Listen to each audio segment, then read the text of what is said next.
Mahanadi serial நாளைக்கான ப்ரமோல காவேரி இன்னும் வரலன்னு வீட்டுல உள்ளவங்க தேடிக்கிட்டு இருக்காங்க.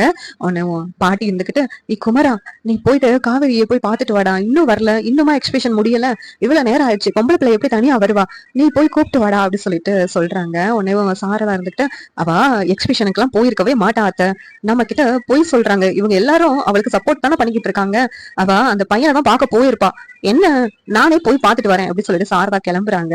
உடனே அத்தை இருங்க அத்தை இருங்க, நானே போய் பாத்துட்டு வரேன் அத்தை அப்படின்னு சொல்லிட்டு குமரன் சொல்றாங்க.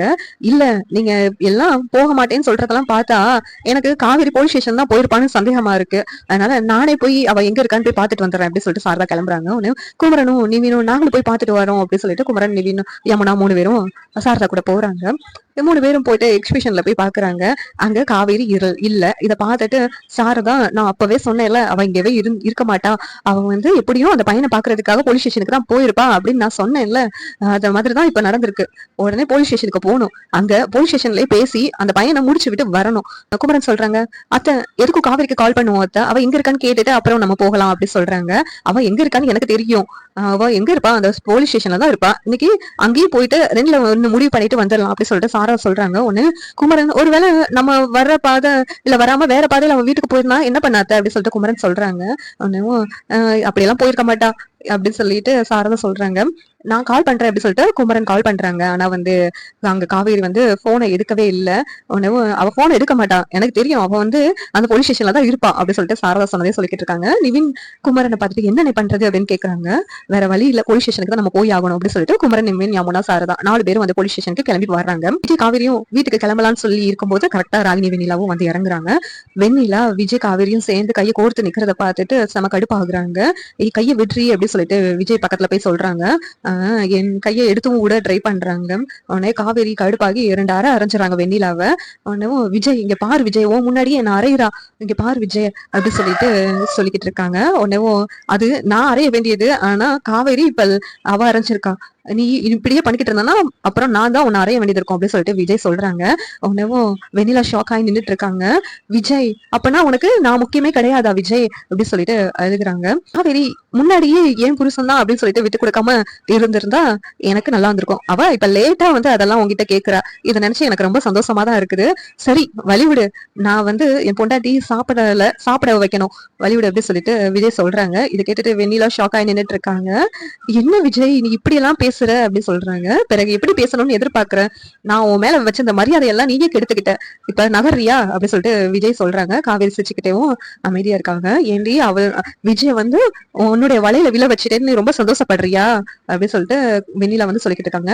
உன்னை விஜய் இதுக்கு மேல என் பொண்டாட்டியை பத்தி ஏதாவது பேசுன பாத்துக்கோ அப்படின்னு சொல்லிட்டு மிரட்டிட்டு இருக்கு. தாத்தா சொல்றாங்க, எதுக்குமா இடையில நின்னு பிரச்சனை பண்ணிக்கிட்டு இருக்கீங்க, விலகுமா அவங்க போகட்டும் அப்படி சொல்லி தாத்தா சொல்றாங்க.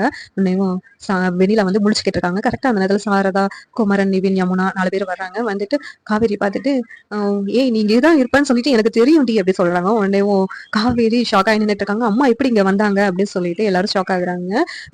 ஏன்டி இந்த பையன் கூட பேச மாட்டேன் பழக மாட்டேன்னு என்கிட்ட சத்தியம் பண்ணி கொடுத்த, ஆனா வந்து இங்க போலீஸ் ஸ்டேஷன்ல இவனை வச்சிருக்காங்க சொல்லிட்டு இங்க வந்து நின்றுட்டு இருக்கியா, என்கிட்ட என்ன சொன்ன, வீட்டுல என்ன சொல்லி வச்ச, எக்ஸிபிஷன்ல இருக்கேன்னு சொன்னியா, ஆனா இவங்க எல்லாருக்கும் தெரிஞ்சும் நீ ஸ்டேஷன்ல தான் இருப்பேன்னு சொல்லி தெரிஞ்சும் இவங்க எல்லாரும் என்கிட்ட இருந்து மறைச்சிட்டாங்க, ஆனா நீங்க இருப்பேன்னு சொல்லி எனக்கு சந்தேகம், அதுதான் பாக்குறதுக்கு தான் வந்தேன், அது கன்ஃபார்ம் ஆயிடுச்சு அப்படின்னு சொல்லிட்டு சாரா சொல்றாங்க.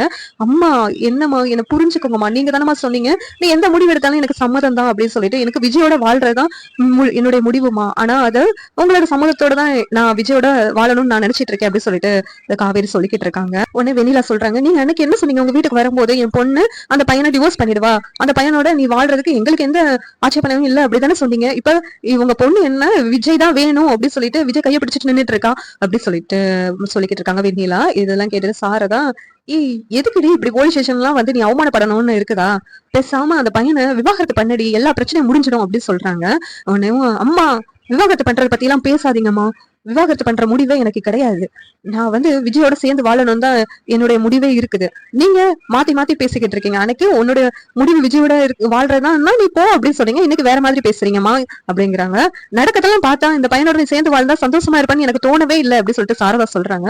உடனே தாத்தா, ஏமா இப்படி நீ பேசுற, விஜய் காவேரியும் சேர்ந்து வாழ்ந்தாதாமா சந்தோஷமா இருப்பாங்க, இங்க பாத்தியா விஜய்க்கு ஏதாவது ஒண்ணுன்னா காவேரி வந்து நிக்கிறா, அதே மாதிரிதான் ஒருத்தருக்கு ஒருத்தர் மனசு புரிஞ்சு அவங்க வாழணும்னு நினைக்கிறாங்க, அப்படி இருக்கும்போது நாம ஏமா பிரிச்சு வைக்கணும் அப்படின்னு சொல்லிட்டு தாத்தா சொல்றாங்க.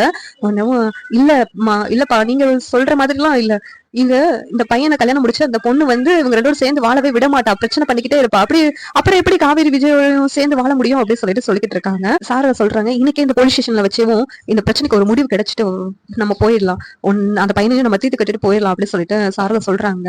ஒன்னும் காவேரி ஒரு மாதிரி வந்துட்டு வாமிட் பண்ணிடுறாங்க. அதை பார்த்துட்டு என்னாச்சு காவேரி என்ன அப்படின்னு சொல்லிட்டு காவேரியை வந்து விஜய் கேக்குறாங்க. உடனே வாந்தி வந்துச்சுங்க அப்படின்னு சொல்லிட்டு காவேரி சொல்லிக்கிட்டு இருக்காங்க. சாரதாவும் இதெல்லாம் பார்த்துட்டு இருக்காங்க. அதுல விஜய், அதாவது நீங்க பாட்டியாக போறீங்க அத்தை, அதனாலதான் காவேரி வாந்தி எடுக்கிறா, இதுக்கு மேலேயும் நீங்க நானும் காவேரி பிரிஞ்சுன்னு நினைக்கிறீங்களா அப்படின்னு சொல்லிட்டு கேக்குறாங்க. விஜய் சொன்னதை கேட்டு வெண்ணிலா உட்பட எல்லாரும் ஷாக் ஆகுறாங்க. என்ன சொல்றீங்க அப்படின்னு சொல்லிட்டு கேக்குறாங்க காவேரி கிட்ட. இவர் சொல்றதெல்லாம் உண்மையா அப்படின்னு சொல்லிட்டு, ஆமாமா அவர் சொல்றதெல்லாம் உண்மைதாமா, நான் வந்து கன்சீவா இருக்கிறேன், அதுவும் இல்லாம விஜய்க்கு என்னதான் ஒண்ணுன்னா நான் முன்னாடி நிற்பேன், வேணா விஜய் தான் எனக்கு முக்கியம் அப்படின்னு சொல்லிட்டு காவேரி சொல்றாங்க. அப்படி அந்த பையன் முக்கியம் சொன்னா அன்னைக்கு அந்த பையனோட சேர்ந்து வாழ்ந்துக்க வேண்டியதானடி, அப்புறம் இதுக்கு நீ பெட்டியை தூக்கி அந்த பையன் உன்னை வீட்டை விட்டு அனுப்புனா அப்படின்னு சொல்லிட்டு கேக்குறாங்க. அதெல்லாம் வந்து அவர் எனக்கு சர்ப்ரைஸ் கொடுக்கறதுக்காக பண்ணது, நாம தான் அதெல்லாம் தப்பா புரிஞ்சுக்கிட்டோம் அப்படின்னு சொல்லிட்டு காவேரி வந்து விஜய் பக்கம் இருக்கிற நியாயத்தெல்லாம் சொல்றாங்க. உடனே நிவின் குமரனை பார்த்துட்டு, அண்ணன் இது எனக்கு ஏற்கனவே தெரியும் காவேரி கர்ப்பமா இருக்கிறது, ஆனா காவேரி தான் வந்து வீட்டுல சொல்ல வேண்டாம்னு சொல்லி இருந்தா, அதனாலதான் நான் யார்கிட்டயும் சொல்லல அப்படின்னு சொல்றாங்க. அதுவும் இல்லாம கங்கா கர்ப்பமா இருக்கிறதுக்கு முன்னாடியும் வந்து காவேரி கர்ப்பம் ஆயிட்டா, அது எனக்கு ஏதாச்சும் தான் தெரிய வந்துச்சு, இதெல்லாம் விஜய்க்கும் தெரியும் அப்படின்னு சொல்லிட்டு குமரன் கிட்ட நிவின் சொல்றாங்க. ஒன்னும் குமரனுக்கும் அதிர்ச்சியா தான் இருக்குது. இந்த நேரத்துல வந்து காவேரிய என் கூட இருக்கிறது நல்லதா உங்க கூட இருக்கிறது நல்லதா நீங்களே முடிவு பண்ணிக்கோங்க அப்படின்னு சொல்லிட்டு விஜய் சொல்றாங்க. உடனே தாத்தாவும் இதை கேள்விப்பட்டு ரொம்ப சந்தோஷப்படுறாங்க. சாரதா, இனிமேலும் நீ பிடிவாதமா இருக்காதமா, அவங்க 2 பேரும் வாழட்டும்மா, இந்த பொண்ணு பேசுறதெல்லாம் நீ வந்து எதையும் எடுத்துக்கிட்டதுமா, அந்த பொண்ணு ஏதோ விஜய் மேல உள்ள பாசத்தினால இப்படி எல்லாம் பேசிக்கிட்டு இருக்குது, அதுவும் சேராத கூட்டத்தோட சேர்ந்துக்கிட்டு அவங்க குடுக்குற கீனால இப்படி எல்லாம் பண்ணிக்கிட்டு இருக்கு, அதுக்கு ஒரு முற்றுப்புள்ளி விஜயம் காவேரி சேர்ந்தே வச்சிருவாங்க, நீ எதை பத்தியும் கவலைப்படாதமா, அவங்க 2 பேரும் சேர்ந்து வாழட்டுமா, அதுவும் காவேரி வயிற்றுல குழந்தை இருக்கு, இந்த நேரத்துல விஜய் பக்கத்துல இருந்தாதாமா நல்லது அப்படி சொல்லிட்டு தாத்தா பேசிக்கிட்டு இருக்காங்க. உடனே சாரதா எல்லாத்தையும் மறந்துட்டு, ஏண்டி இதெல்லாம் என்கிட்ட இருந்து மறைச்ச, ஏண்டி இந்த உண்மையை சொன்னா நான் உன்னையும் அந்த பையனை சேர்த்து வச்சிருப்பேன் இல்லடி, நான் ஏதாவது பண்ணிடுவேன்னு சொல்லிட்டு மறைச்சியா, அவ்வளவு கல் நெஞ்சக்காரி நான் கிடையாது அப்படின்னு சொல்லிட்டு சாரதா வந்து காவேரி கிட்ட பேசிட்டு இருக்காங்க. உடனே காவேரி, இல்லம்மா அதெல்லாம் இல்லம்மா, நீங்க வந்து நீங்க சொன்னீங்க அந்த பையனை உனக்கு பிடிச்சிருந்துச்சுன்னா, ஆனா வந்து நான் உங்களுக்காக தான் வந்து விஜயோட போகாம இருந்தேன், உங்களோட வார்த்தை தான் எனக்கு முக்கியம் அப்படின்னு சொல்லிட்டு காவேரி சொல்றாங்க. இப்ப நீ அந்த பையனோட போகலாம், எனக்கு எந்த ஆட்சேபனையும் இல்லை, நீங்க 2 பேரும் சேர்ந்து வாழலாம் அப்படின்னு சொல்லிட்டு சாரதா வந்து சொல்றாங்க. உடனே வெண்ணிலா, அப்ப எனக்கு என்ன முடிவு அப்படி சொல்லிட்டு கத்துறாங்க. நான் காவேரி தான் என் பொண்டாட்டின்னு சொல்லிட்டேன், மறுபடியும் வந்து நீ வந்து தலையிடுறதெல்லாம் எனக்கு பிடிக்கல, மறுபடியும் தலையிட்டேன்னா நான் போலீஸ்ல போயிட்டு தான் கம்ப்ளைண்ட் கொடுப்பேன், பொய்யா வந்து மீடியால என்னை பத்தி பேசுறது அந்த மாதிரி எல்லாம் நீங்க பண்ணிக்கிட்டு இருந்தீங்க, உங்களை எல்லாத்தையும் தூக்கி உள்ள வச்சிடுவேன் அப்படின்னு சொல்லிட்டு விஜய் வந்து மிரட்டுறாங்க. உடனே வெண்ணிலா மாமா வெண்ணிலாவை கூப்பிட்டு அந்த இடத்த விட்டு கிளம்பி போயிடுறாங்க. ராகினியும் பசுபதியும் எதுவுமே பேசாம அமைதியா நின்றுட்டு இருக்காங்க. சரி காவேரி சாப்பிடறதுனாலதான் வாமிட் பண்ணிட்டா, காவேரிக்கு முதல்ல சாப்பாடு வாங்கி கொடுக்கணும் அப்படின்னு சொல்லிட்டு விஜய் காவேரியை கூப்பிட்டு கிளம்புறாங்க. ரொம்ப சந்தோஷமா நான் நிவினை பார்த்துட்டு, இதெல்லாம் எங்க கிட்ட முதலே சொல்லல, நான் இவங்களெல்லாம் தப்பா நினைச்சிட்டேன்ல, அதுவும் அக்கா என்ன மன்னிச்சிடுக்கா, உன்னை பத்தி நான் ரொம்ப தப்பா புரிஞ்சுக்கிட்டேங்க அப்படின்னு சொல்லிட்டு காவேரி கிட்டையும் நிவின் கிட்டையும் மன்னிப்பு கேட்கறாங்க. நாளைக்கான எபிசோடு எப்படி இருக்குன்னு சொல்லிட்டு நாளைக்கு பார்க்கலாம்.